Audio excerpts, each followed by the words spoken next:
Welcome to the Banker Lamp. Please enjoy the video. You start by checking prerequisites and opening settings right away. You need Android 9 or newer and a DNS hostname you trust. Once ready, tap Settings and go to Connections, then More Connection Settings. Make sure network is active so options appear. You do this now to avoid backtracking during setup. If your phone uses a company profile, confirm you have permission to change network settings before proceeding.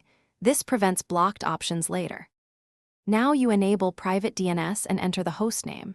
Once in Private DNS, choose Private DNS Provider Hostname, type the DNS host exactly, for example DNS.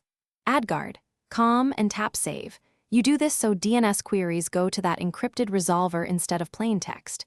Make sure to type dots and letters correctly. An incorrect hostname will revert to automatic or disable the feature. If save grays out, recheck network and permissions, finish by verifying the setting and testing that DNS is encrypted. You should see the entered hostname listed. Once done, open a browser to load a site, or use a DNS test tool to confirm DNS over TLS is active. If pages fail or the phone falls back to automatic, make sure the hostname is correct and the provider supports DNS over TLS. If problems persist, toggle Private DNS off then back on, or reboot your phone. That usually clears transient errors. Thanks for watching. If this was helpful, leave a like and consider subscribing. See you next time.